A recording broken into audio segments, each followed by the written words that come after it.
어느 날 이제 남편이 짜증이 난 거예요. 아니, 주말에 내가 일까지 하는데 가족 모임까지 가야 돼? 이렇게 짜증이 난 거죠. 근데 중요한 건 그 가족 모임이 시댁 모임이었던 거야.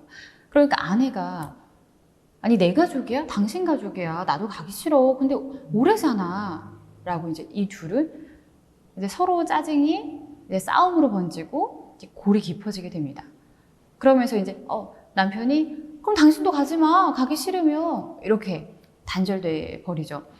이런 흔한 대화는 아주 쉽게 또 볼 수가 있어요. 그냥 남편 입장에서는 내가 주말에 일도 하는데 모임까지 가야 되나? 이렇게 좀 짜증이 날 수도 있고, 아내 입장에서는 아니, 우리 가족 모임도 아니고 당신 가족인데 난 어머님의 말을 전달했을 뿐인데 네가 그렇게 짜증내면 나도 가기 싫은데 그냥 가지 말자. 이렇게 되는 거예요.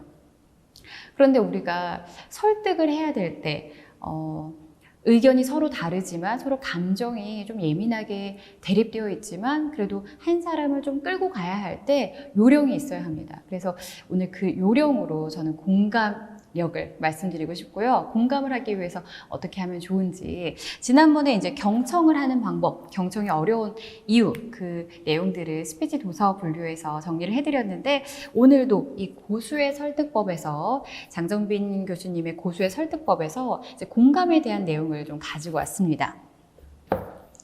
이 공감이란 사전적 정의를 보면요, 이렇게 나와 있습니다. 타인의 생각이나 감정을 자기의 내부로 옮겨 넣어 타인의 체험과 동질의 심리적 과정을 만드는 일, 이렇게 나와 있습니다. 그러니까 타인의 생각이나 감정을 자신의 내부로 옮겨 넣는 거예요. 그러니까 두 가지가 있는 거죠. 생각을 넣는 것과 감정을 넣는 것. 그래서 여기서 보면은 이제 공감의 두 가지 유형을 볼 수가 있는데요. 바로 타인의 생각을 읽는 인지적 공감이 있고요. 그리고 감정을 읽는 정서적 공감이 있습니다. 그러니까 이런 인지적 공감은 이런 거예요. 제가 이제 리더십 교육을 하는데 그 리더십 과정에서 한 친구가 그렇게 얘기를 하는 거예요. 교수님, 저는 리더가 될 생각이 없어서 이거에 대한 답변을 준비 못했습니다. 이렇게 얘기를 하는 거예요. 분위기가 굉장히 좋지 않았겠죠. 왜냐면 리더십 교육에 모든 학생들이 다 적극적으로 참여하고 있는데 약간 찬물을 끼얹는 듯한 그런 발언이죠. 제 입장에서도 좋지는 않습니다. 그럼 제가 물어보는 거예요. 다짜고짜 화를 내는 게 아니라 왜 리더가 되고 싶지 않을까? 라고 했을 때 그 친구가 이렇게 답변합니다. 저는 리더가 되기보다는 팀장을, 리더를 잘 모시는 충실한 팀원이 되고 싶습니다. 이렇게 얘기를 한 거예요. 그때 제가 인지적 공감이 되는 겁니다. 그렇게 생각할 수도 있겠다. 그런 자세도 나쁘지 않는데, 그 사람의 생각을 내 생각에 넣어보는 거예요. 저것도 일리가 있는데? 이게 바로 인지적 공감이 되는 겁니다. 그러면 정서적 공감은 무엇이냐?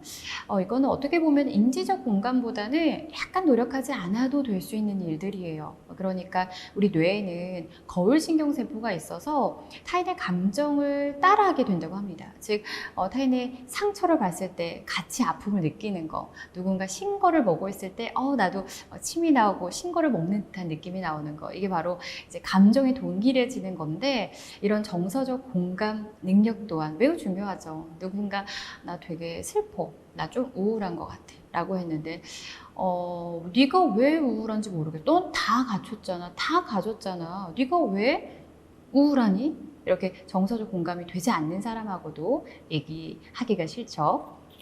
그러면 아까 맨 처음에 얘기했던 사례로 다시 좀 돌아가 보도록 하겠습니다. 그 사례에서 남편이 이제 그렇게 얘기를 한 거죠. 나 주말에 일도 하는데 내가 가족 모임까지 가야 해? 나 너무 힘들어 라고 얘기했을 때 아내가 이렇게 말해보는 건 어떨까요? 진짜 힘들지. 너무 힘들 것 같아. 주말에 일하니까 당연히 고생스럽고 너무 힘든데 어떡해. 이번에도 가족 모임 있는데 가야 해. 어머님이 이번에 작은아버지께서 오신다고 꼭 와야 된다고 신신당부하셨어. 진짜 가야 돼. 그러면 당신이 일찍부터 올 수는 없으니까 좀 끝나는 시간 맞춰서 좀 여유롭게 올래? 언제 오는 게 좋을까? 이렇게 얘기했을 때 남편도 그래, 당신이 고생이 많다. 그럼 나 이때쯤 가도 될까? 라고 대화를 할 수 있는 거죠. 이거를 방법적으로 설명해 보자면 첫 번째, 상대의 감정을 인정해 주는 겁니다. 되게 힘들지. 맞아. 많이 되게 피곤할 거야. 주말에 일까지 하는데 감정을 인정해 주는 거고요. 하지만 행동에 한계를 둬야 합니다. 무작정 네 맘대로 해 이게 아니라 그런데 어머니께서 이번에는 작은아버지께서 오신다고 꼭 참석하라고 당부하셨어. 그 타인의 행동에 한계를 정해주는 겁니다. 그런 다음 마지막으로 그 상대에게 선택권을 주는 거예요. 좀 힘들면 여유 있게 와도 될 것 같아. 몇 시 정도에 오면 좋을까? 이렇게 선택권을 주는 거예요. 똑같이 한번 적용해 볼까요? 아까 리더십 교육에 교수님 저는 리더가 될 생각이 없어요. 그래서 별로 참여하고 싶지 않아요. 라고 한 학생에게 처음에 감정을 인정해 주는 거죠. 그래, 너 같은 충실한 팀원이 있어도 너무 좋을 것 같아. 처음에 감정을 인정해 주고요. 두 번째는 하지만 행동의 한계를 정해줘야 됩니다. 그런데 지금은 그 리더십 교육을 받는 과정이니까 모두가 좀 다 참여하는데 의의가 있을 것 같아. 그러면 리더가 됐을 때 자세 말고 좀 충실한 팀원이 됐을 때 어떤 자세를 갖는 게 좋을지 한번 얘기해 볼래? 라고 그 학생에게 선택권을 주는 거죠. 이런 식으로 얘기를 한다면 공감을 기반으로 한 상대 설득을 가능하게 할 수 있습니다. 그래서 이렇게 상대를 설득할 때 무작정 나의 의견을 주창하는 것이 아니라 상대의 감정을 공감해주고 하지만 행동의 제약을 정해주면서 선택권을 주는 방법을 꼭 해보셨으면 좋겠습니다. 그럼 마지막으로 공감을 잘 표현하기 위해서 좀 방법들이 있는데 계속 강조하는 거, 경청 시간에도 얘기했지만 공감을 잘 하기 위해서 첫 번째, 맞장구를 잘 해주셔야 돼요. 어떤 그 외국의 아주 인기가 많은 스타가 여배우와 그렇게 많은 연문설에 휩싸인 거예요. 인기가 많았나 봐요. 그런데 이 스타가 하는 말이 나는 다른 말 안 했다. 딱 세 가지만 했다. 정말? 설마? 처음 듣는 말인데 딱 이 세 마디만 했을 뿐이다. 그런데 여자들이 좋아했다. 여기에는 이제 힌트가 있죠. 우리가 대화에 있어서 맞장구를 쳐주는 사람은 되게 호감도가 올라가고 계속 얘기하고 싶게 만들잖아요. 그래서 맞장구는 반드시 기억하셔야 될 태도이고요.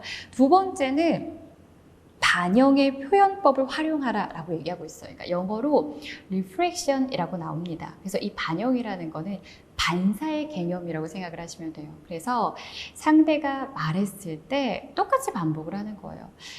나 거기에 또 일하러 좀 외근을 나가야 됐잖아. 나 좀 그 일을 다시 해야 될 것 같아. 라는 상대 얘기에 그 일을 다시 맡았어? 힘들겠다. 이렇게 하시는 겁니다. 반복하면서 상대의 감정과 상대의 욕구를 덧붙여 주시는 거죠. 아, 진짜 또 시험을 봐야 돼? 너 되게 스트레스 받겠다. 이렇게 반복하면서 상대의 감정과 상대의 욕구를 덧붙여 주시는 방법이 바로 reflection, 반영의 방법입니다. 그 다음에 이제 페이싱이 있어요. 페이싱은 상대방의 목소리, 톤, 표정 이런 걸 일치시켜서 친밀감을 조성하는 방법을 말하는데요. 이거는 제가 스피치 때 이제 미러링 기법이라고 많이 얘기하는 것 중 하나인데 페이싱을 맞추라는 건, 페이싱으로 보조를 맞추라는 건 즉 상대가 느꼈을 때 좀 친밀감을 느낄 수 있게 하는 방법 중에 하나입니다. 이거는 다른 좀 대면의 예보다 문자 메시지로 봐볼게요. SNS나 이제 톡이나 문자 메시지로 그 사람이 쓰는 뭐 표정이라든지 그 상대가 쓰는 말투 있죠. 그 어미를 어떻게 처리하냐, 뭐 약간 귀여운 말투, 좀 깔끔하게 단정된 정돈된 말투 이런 말투를 똑같이 따라해 보는 거예요. 그래서 인사하는 방식이라든지 이렇게 좀 보조를 맞추다 보면 친밀감이 형성됩니다. 그리고 마지막으로 이거는 고급 기술인 것 같아요. 좀 적극적으로 공감하기 위해서 좀 더 자세히 말해주세요 라고 요청하는 겁니다. 그러니까 궁금해하는 거예요. 상대가 얘기했을 때 그렇구나 이게 아니라 그래서 어떻게 됐는데요? 그래서 그렇게 끝난 거예요? 더 궁금한데? 아, 진짜요? 그렇게 해서 다음에 어떻게 되는 건데요? 이렇게 좀 적극적으로 조금 더 얘기해 주세요. 조금 더 알려주세요. 이렇게 적극성을 갖고 요청한다면 상대는 너무 좋겠죠. 그래서 이 방법으로 여러분들도 상대를 설득시킬 때, 공감이 되지 않는 상대를 설득시킬 때 아까 했던 방법, 감정을 인정하고 행동의 한계를 정해주고 상대에게 선택권을 주는 방법과 더불어서 맞장구를 해주고 나아가서 그 사람의 감정과 욕구로 덧붙여주면서 또 페이싱, 상대의 말투와 표정을 똑같이 동일하게 해준 다음에 조금 더 말해주세요. 조금 더 요청드려요. 이렇게 적극적으로 되묻는다면 상대가 대화할 때 아, 나 이 사람하고 얘기하면은 내 얘기가 술술술 나오잖아. 아마 이렇게 흔쾌히 좋아하지 않을까 싶습니다.